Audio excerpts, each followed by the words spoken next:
Continuando con el tema del video anterior, cómo manejar una separación con niños pequeños.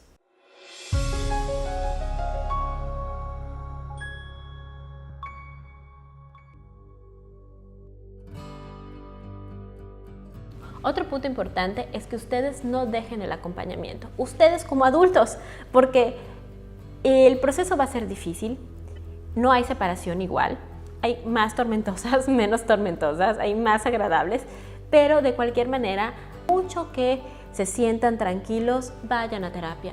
Ustedes necesitan estar bien, ustedes necesitan estar plenos, tranquilos, para poder desde este espacio de tranquilidad abordar estos temas con sus hijos. Y es importante que ambos padres estén yendo a terapia para que este proceso sea mucho más llevadero con sus hijos y también el niño, aunque ya tuvo terapia previa para la separación, continúe con terapia durante este proceso.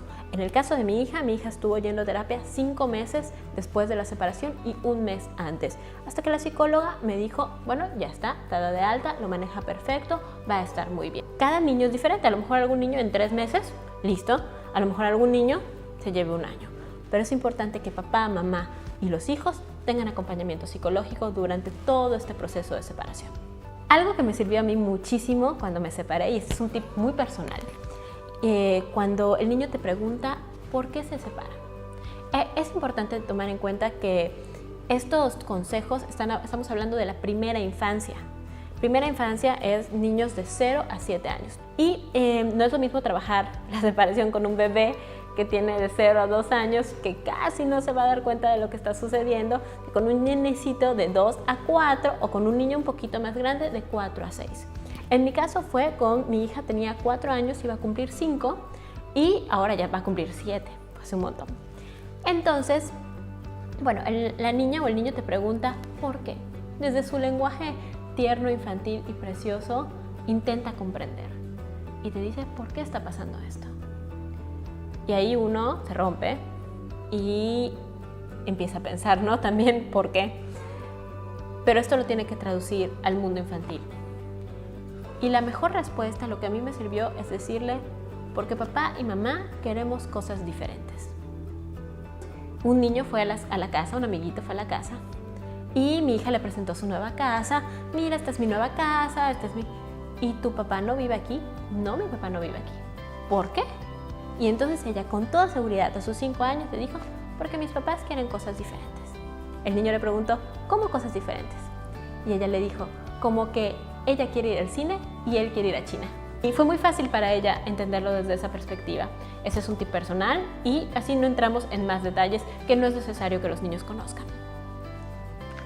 Por otra parte, yo en general creo en el enfoque en fortalezas. Y creo que los padres y la gente debemos de enfocarnos en lo que sí debemos hacer y no en lo que no debemos de hacer.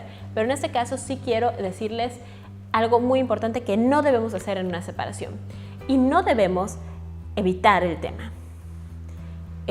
Como directora de preescolar veo muchos casos y hay casos en los que los niños ya llevan 2 años con papá y mamá separados y el niño sigue pensando que papá está fuera por trabajo. No saben que están separados sus papás. ¿Qué va a pasar con esto? Hay un concepto que se llama tristeza o enojo escondido. El niño va a crecer y se va a enterar y va a conocer la verdad. Y ese día el niño va a perder toda la confianza en ti como padre o como madre. Y cuando sea un adolescente, no va a confiar en ti y no te va a decir cosas. Porque eres una persona que no le genera confianza, que le miente, que le engaña durante 2 años. Entonces, cuiden eso, cuiden las consecuencias que puede tener no abordar el tema en el momento adecuado, de la manera adecuada. Porque estamos creando a los adultos del futuro. Queremos un buen mundo.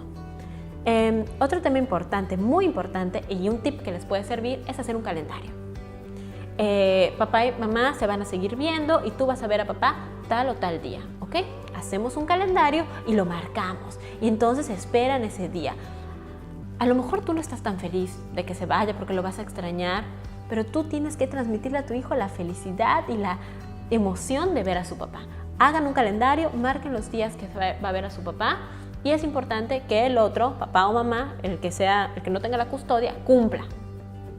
Si no cumple, vamos a empezar con problemas. Entonces, si yo ya quedé que voy a ir todos los sábados, ir todos los sábados, cumplir, ser perseverante. ¿no? Eso es un punto muy importante si los dos queremos que esto funcione y que nuestro hijo esté bien. Otro punto importante es que después de una separación sabemos que hay consecuencias, sabemos que tomamos una decisión y que nuestra decisión no funcionó. Nadie quiere que un matrimonio se acabe, nadie quiere que un matrimonio se acabe, todos queremos llegar a viejitos con esa persona, pero a veces las cosas pasan y se rompen y entonces un sentimiento que nos invade es la culpa. Para equilibrar esa culpa, el papá comienza a consentir muchísimo a los niños, comprarles un montón de cosas, los días que está con él, los lleva a todos lados, le compra todo lo que quiere, chíspales. Y el niño se da cuenta. Entonces comienza ahí una dinámica terrible porque el niño empieza a perder límites y un niño sin límites no es un niño feliz.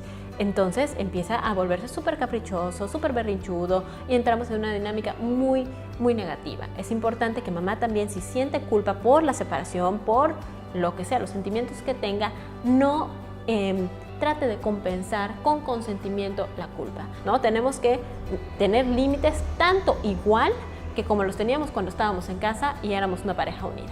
Los mismos límites, importante. Los límites deben ser de ambos lados, de papá y de mamá. Tenemos que tener acuerdos disciplinarios. Si en casa de mamá no se come en la cama, se come en el comedor. En casa de papá no se come en la cama, se come en el comedor. Todos tenemos que tener los mismos acuerdos, porque si no, los niños que son muy listos a los 5 años nos van a decir: pero en casa de papá yo veo tele hasta las 10 de la noche, ¿por qué en tu casa me tengo que dormir a las 8? Tenemos que tener acuerdos disciplinarios en ambas casas y en ambos lugares. 2 últimos puntos. Otra cosa que no debemos de hacer es el chantaje. Yo nunca lo viví, ni por mi lado ni por el lado de mi pareja, pero como directora de preescolar tengo muchos casos cercanos. Y el chantaje es lo peor que podemos hacer como padres, ¿no? Decirle al niño: dile a tu papá que si no me da el dinero no lo vas a poder ir a ver. Chíspales, utilizar al niño, ¿no? O chantajear al niño: ay, es que cuando te vas con tu papá yo me pongo muy triste y te extraño mucho. O estarle llamando todo el tiempo mientras está con su papá. No es buena idea utilizar a los niños. O llamarle al papá utilizando al niño, ¿no? Es que tu hijo te quiere ver. Bueno, los días de visita son estos, los días de no visita son los otros, y cumplir con eso, con los acuerdos. Necesitamos mucha fortaleza, mucha fortaleza para estar bien emocionalmente y poder enfrentar esto. Pero bueno, al final de esto, el último punto es: ¿qué puede aprender el niño de una separación?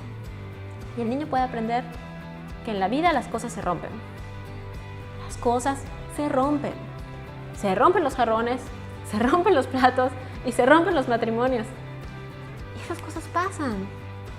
Pero como en cualquier crisis, lo importante no es lo que pasa, sino cómo manejo yo lo que pasa. Y el niño puede aprender que los adultos pueden separarse y seguir siendo amigos.